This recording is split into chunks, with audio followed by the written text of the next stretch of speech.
It's another week. It's another record live, and I am blessed to be joined by Pam Townend today. Thanks for joining us, Pam. That's all right, Jared. Great to be here.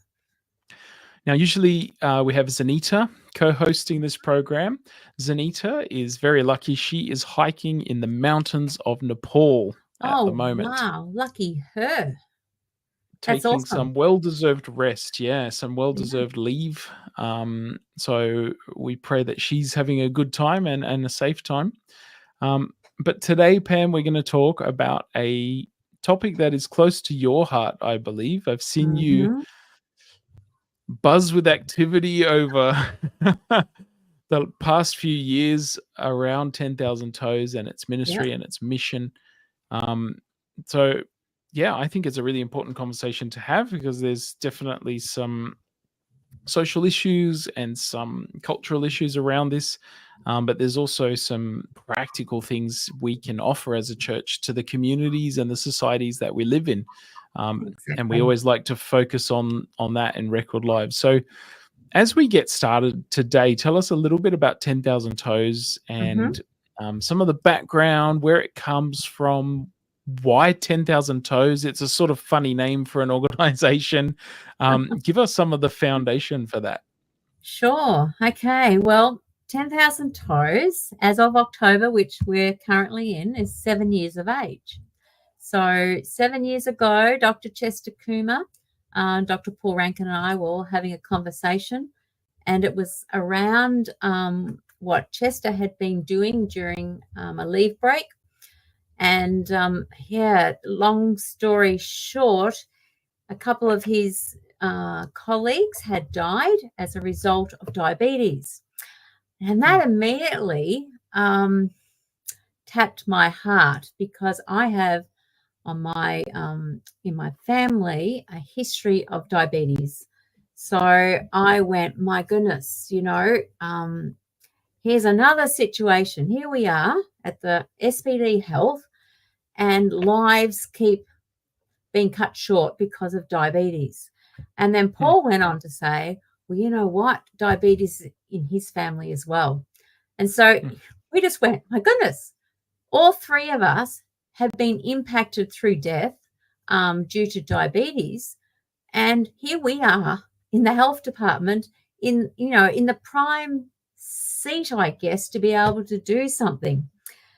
So we kept chatting, and it was kind of like, well, we're currently doing a bit of a machine gun. We're going to hit every health topic that we can possibly think of, and let's try and change the whole world. And in some ways, when you do that, you don't actually make any difference. So we went, well, hey, why don't we actually do something about diabetes? And we weren't really sure, well, where that would lead, but we went and got pen and paper and a bit of butcher paper. And I kid you not, within 3 hours, the 10,000 Toes campaign was born. Now, you made a bit of a joke about, it's a strange name. And it is. And it's even stranger these days, because in the beginning we had 5 toes and now we've only got 4. But it creates conversation. And the whole thing around it was, if we could get 10,000 people to change their lifestyle, number one, wouldn't that be impactful? Number two, if we could get 10,000 people donating $100, we'd make $1 million. And that sounded so simple.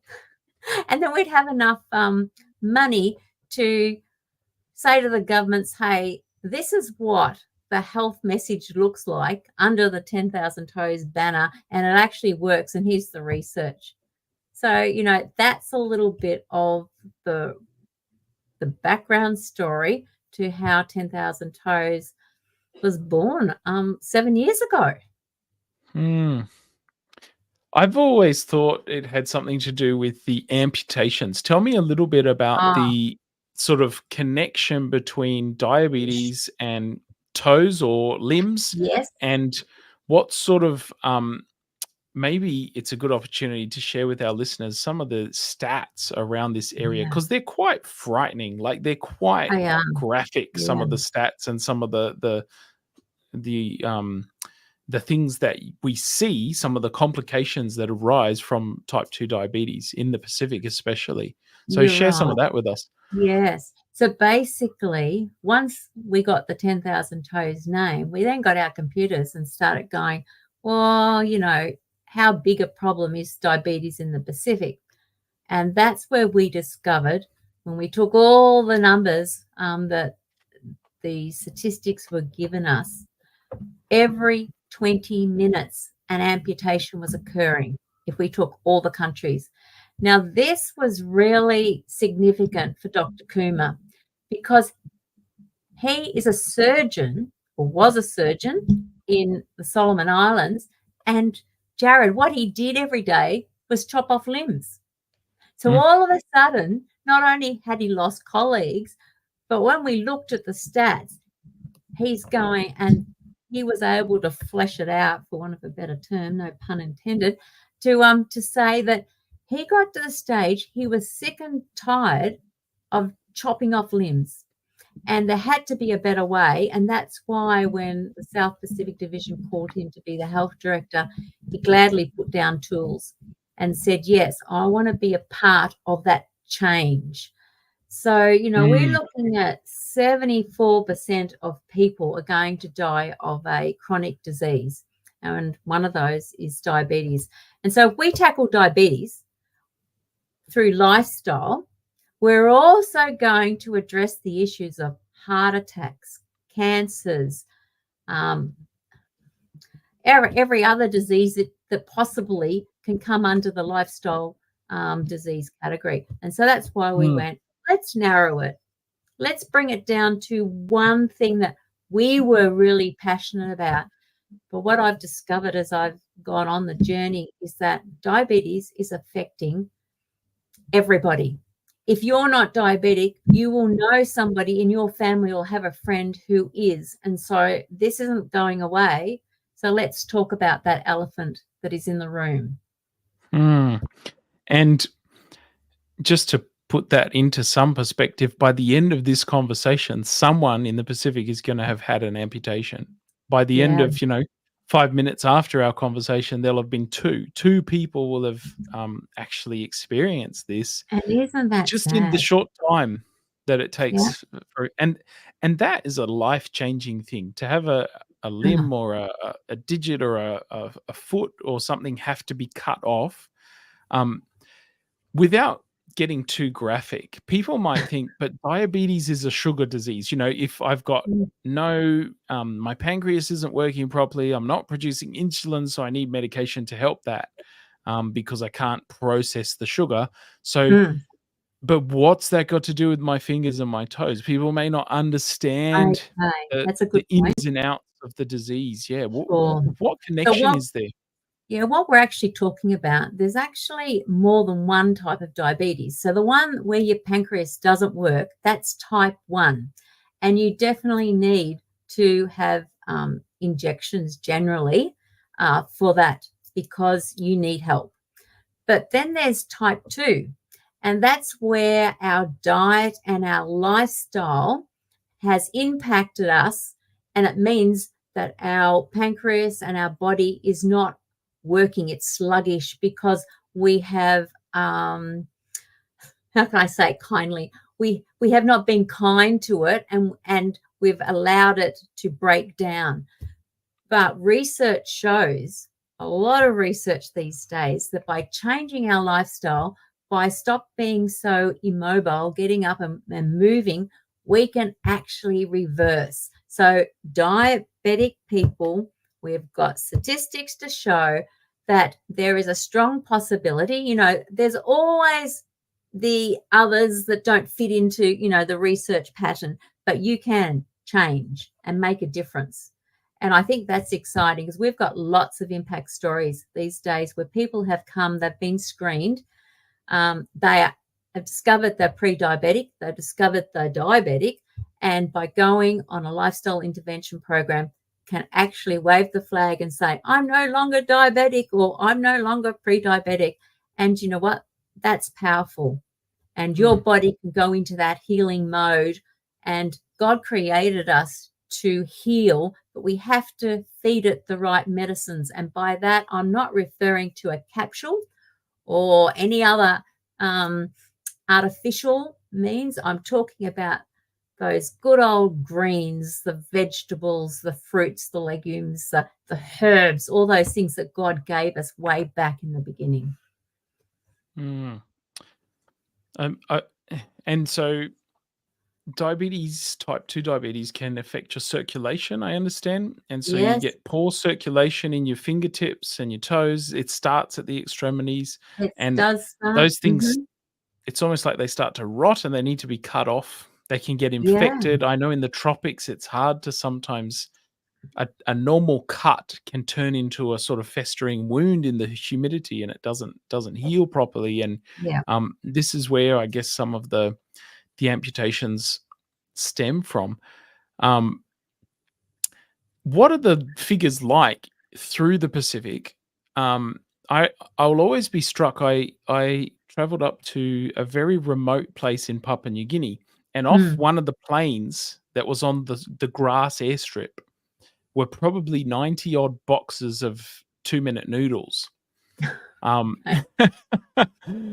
so we often think, the Pacific lifestyle is fairly laid back. It's fresh fish, fresh coconuts, and they're just there. But there is an invasion almost of processed Western foods that are cheap and readily available, and are stemming or are starting some of this issue with. We're seeing more and more lifestyle disease enter the Pacific regions. What kind of saturation does that have through the Pacific? Unfortunately, it has a huge saturation. I mean, as Europeans have gone, mainly in that missionary mode, not only did they take good news, but they also took bad habits. And a lot of those were the processed foods and the rich foods that we were used to. And we used to take them across to complement our meals because we couldn't get our pallets around the nice, clean, fresh produce that the islands had. And then as they've watched on, this has infiltrated into their society.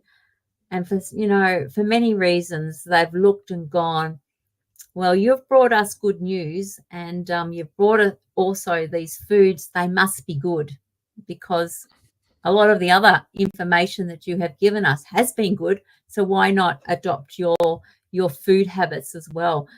And that has been detrimental to the islands. So much so that there's stories now of people, they'll grow their beautiful green vegetables, carrots that are just as orange as you can imagine, color-wise, just vibrant. They'll take them down to the markets and sell them, get their money, and then go down and buy these 2-minute noodles, the soft drink, the chips, the white bread, all the processed foods that actually will kill them. So they've given up their beautiful, healthy thing that's keeping them healthy, and gone, let me trade that in for diabetes. Now, obviously, it doesn't look like that, but that's the reality. That's the equation. So it's very, very sad. I mean, you stop and think, Jared, I was reflecting the other day about walking the Kokoda, not that I walked it, the Kokoda 10,000 Toes fundraiser. Now, right up there in those remote parts of Papua New Guinea, there was chocolates, there was soft drinks and things. Why was that? It was because those that walked the Kokoda, the Aussies, were demanding and looking for those articles, those items that they're so used to. And so the Papua New Guineans, in their graciousness, were wanting to please the Aussies, and so started supplying them the food. Now, if they only supplied them, that'd be good. But what they've done is they've started to eat it. So even way up there in the remote mountains of Papua New Guinea, processed food has reached it, and it's going to have a diabolical effect if we don't do something about it. Interesting that diabolical and diabetes share a lot of letters in common.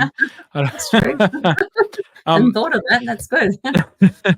So back to your, I guess, where you started. You've got a whiteboard. You're like, let's raise some money. Yes. Let's tackle a problem that we can see very clearly has huge ramifications for our communities in the Pacific. How has 10,000 Toes in the past 7 years gone about doing that? Like, what are your methods? What are you doing? What are you providing in communities? How are you getting the message of the lifestyle changes that are needed and the Adventist health message, which tailors really nicely into this? How are you getting those things out? And what sort of buy-in have you seen from people there, from governments, from the countries that you're working in? Okay. Well, to be honest, we really didn't know what we were doing. We were just stepping out in faith and creating things as we went. So we went, well, you know what? We live here in Australia. We actually need people to help us. And so we created a 5-level ambassadorship program. And so these ambassadors, each level has a pin and they're different colors. And so the people in the islands, they love Pathfinders and on all the honors that they get on their sashes. So we thought, well, let's go down that track. And so when we train up somebody, what we want to do is we want to change their life. So along comes, let's call him Johnny, and he says, oh, yes, I like the sounds of this program. What can I learn? So we'd say, oh, well, here is, would you like to become a level 1 ambassador? And so we got a video done, and it would tell the history of health and how diabetes is such an issue, and if they'd like to get on board and why they should get on board, and that we would train them up to be a facilitator. So the method behind that was, number one, that ambassador hopefully would learn health life skills that would impact them. And then as a result of that, they could pass that knowledge on. So that's where we started. And we started in the Solomon Islands because Dr. Chester Kuma, being a Solomon Islander himself, had lots of connections. And we went, let's start with his country, and we'll see where that goes. And so, yeah, we started training. So in the background, we're going, all right, so once we've got these ambassadors, what are they actually going to do? What's the actual program that they're going to prevent? Now, we have wonderful programs here in Australia like CHIP, but CHIP does not meet the needs of the remote Pacific countries. It's too up here for them. We need grassroots. So then we went in search of a program that would help with the food. We started to develop exercise programs, behavior stuff. We just started looking out of all our Adventist resources that we had here in Australia and started to adapt them and make them culturally appropriate for the islands. So then we had a program that they could share with friends. But we realized very quickly that they needed to test. And that's where, let me grab my backpack. We came up and went, let's grab a backpack, label it. It means that it becomes mobile. We will put inside it a glucometer, a blood pressure machine, dressmaking tape to do measuring so we can get their height and their weight, and some scales. And from those simple medical equipment, we will be we'll be able to ascertain if they have diabetes. And then once we know that, and if they have high blood pressure, we can then say, join this program and let's reverse it. And so that was the simple mentality of it all when we first started. And you know what? We never dreamed that the people on the ground would feel empowered about having being trained up in these simple medical equipment and then going and reaching others.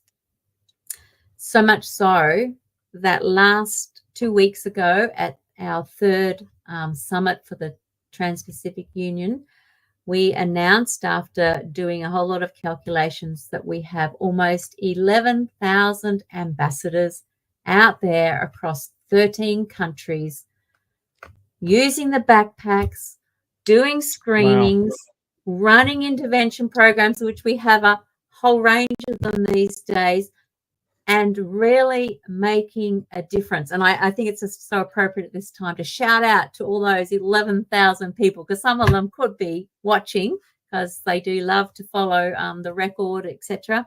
And if it wasn't for them, this campaign wouldn't be making the impact that it is. It is them at the grassroots feeling empowered. That's what it's all about. We've given them not only a vision, but we've given them the equipment and the knowledge to change their lives, their family, and the community that they work in. And it's really as simple as that.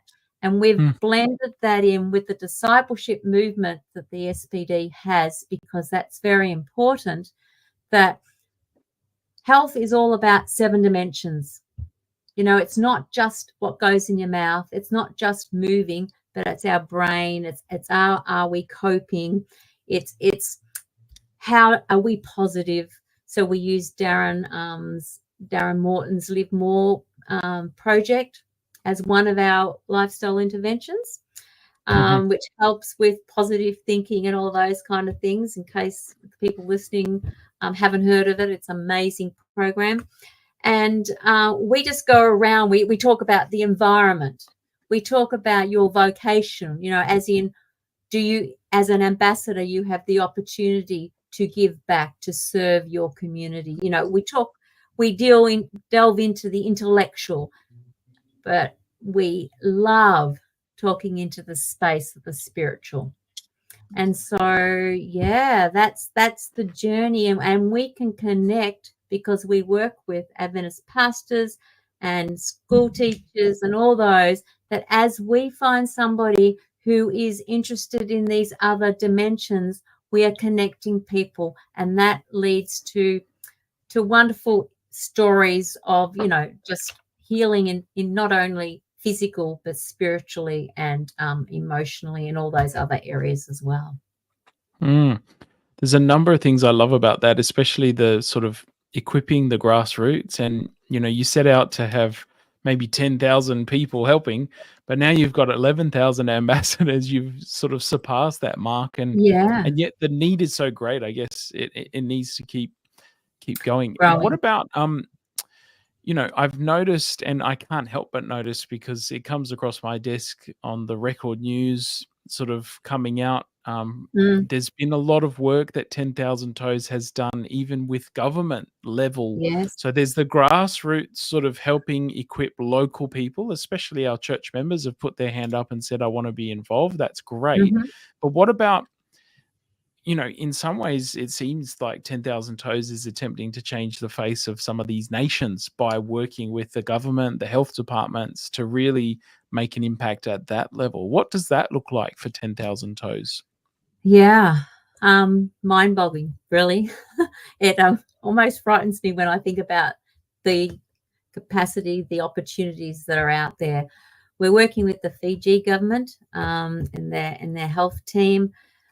We also have connections with Fiji agriculture, because gardens and all that kind of thing come in as part of our work these days. And so we're looking for partnerships with all those government departments.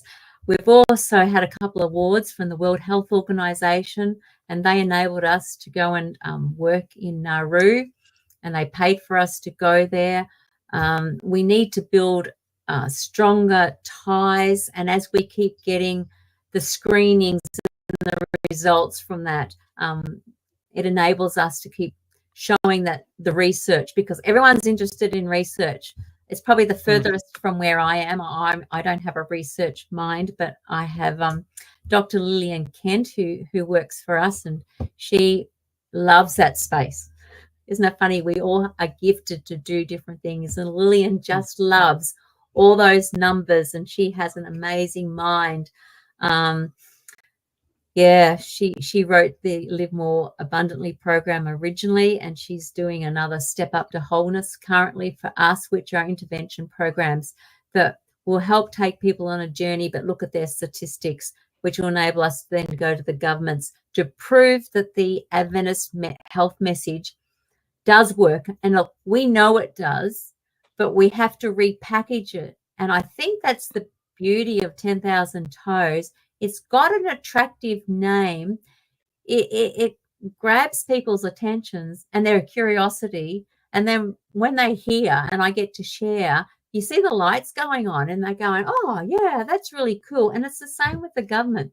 America Samoa, Solomon Islands. I could keep going. All the governments that are talking with us, each one, and Papua New Guinea, they all look different because they're individual countries and they have their own system. And that's why it's important that culturally 10,000 Toes works in the space in the country that it's designed for, and that we don't try and say one cap fits all, because it doesn't. It looks different for each government.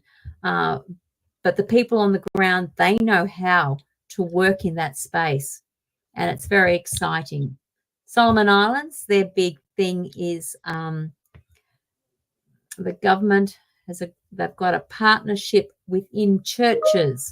So that being all churches, all denominations are coming together, and they have adopted the 10,000 Toes brand. And so we've got Uniting Church, Presbyterians, Catholics, all of them using the 10,000 Toes program to roll out in their communities. Now, that's something totally that we never anticipated, but what an exciting opportunity.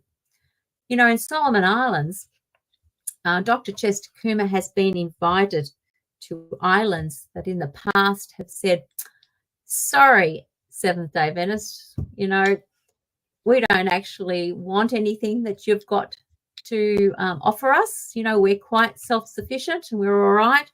And now the tide's turning. They're begging us to come and share 10,000 Toes with them.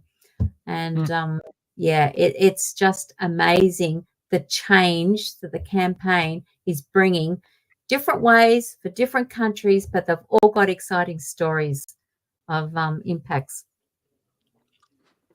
Let's share one of those stories. Do you have a story that sticks out to you from someone whose life has been changed or has made a really big impact because of the 10,000 Toes program? One of these grassroots sort of people. I do. I'm just thinking, which one will I choose? I have quite a few.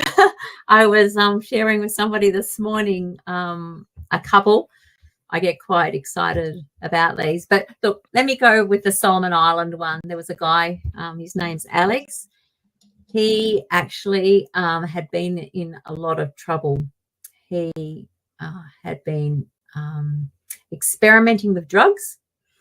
He was constantly stoned, as in off his mind, and he got into gangs, and he actually stoned a school, as in pelleted it with literal stones, when he was not in his right mind, and he got to spend time in jail as a consequence to that. Upon his release, the 10,000 Toes campaign had been invited to his village, and he was hanging around the outskirts because the community was a little wary of this guy, because wherever he showed up, unfortunately, trouble seemed to follow him. And so he was on the outskirts, a bit curious as to know what these meetings were that were happening. And as he listened, he heard about health and how the importance of having a clean life. And then Dr. Chester Coomer, after the health talk, went on to deliver a bit of a spiritual context. And as Alex stood up the back, something started to happen to his stoned heart. It started to melt. And that evening, in the darkness of the night, he went and knocked on one of our lead ambassadors' doors. He didn't want anybody to see him because he knew what everybody thought. And he said to the lead ambassador, is there any way that I could become an ambassador? Now, the story continues on that the lead ambassador was kind of warned to be wary, but he decided to give Alex the benefit of the doubt. And he said, do you know what? Why don't you come and help set up chairs? Help me put up the banners. Help me lay out the equipment, fairly basic stuff. And the whole concept was that if Alex was willing to do those menial jobs, that maybe this would be an opportunity for him to gain favour in the eyes of those that were watching. And you know what? He was there every night that they were running a program. The first there, setting up, pulling up banners, pulling down banners. He was desperate to be involved. And as time went on and he watched the other ambassadors who were learning how to give blood pressure and how to take glucose readings, he ended up saying after a couple of weeks, is it possible that I too could learn some of these skills? Because if I had a skill, then maybe I wouldn't be so inclined to waste my days away drinking and, the past behaviours. And so little by little, his life changed. And Alex is now a 10,000 Toes ambassador that has found a whole new meaning for life. He's given away his days of drinking and taking drugs, and he's working to help other people. And he has such a powerful story to share with others and the village that he comes from are no longer wary. They just marveled at the change in Alex. And, somebody believed in him, gave him an opportunity. And it's probably not the story that we would expect out of 10,000 Toes, because there's not a diabetes element to this one. Do you know what I mean? But it doesn't matter. Lives were changed. And I have so many diabetes stories. I can share one of those too. But there's just one out of the box that doesn't fit the script, if you know what I mean. And those kind of stories are happening too. We weren't even looking. We're not even doing a drug awareness program. We're doing a diabetes program, and yet we are attracting people from all walks of life. Wow. That's a really powerful story. I love it.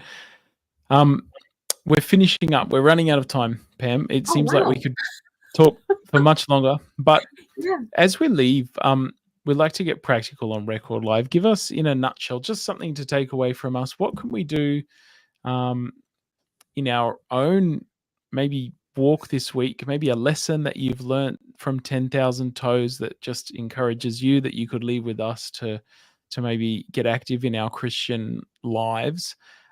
We've got the website there on the comments. If you would like more information about 10,000 Toes, everyone can follow that link and go to 10,000toes.com and get all that information there. But can you just leave us with something to think about this week, something that you've learned perhaps from doing this over the past 7 years?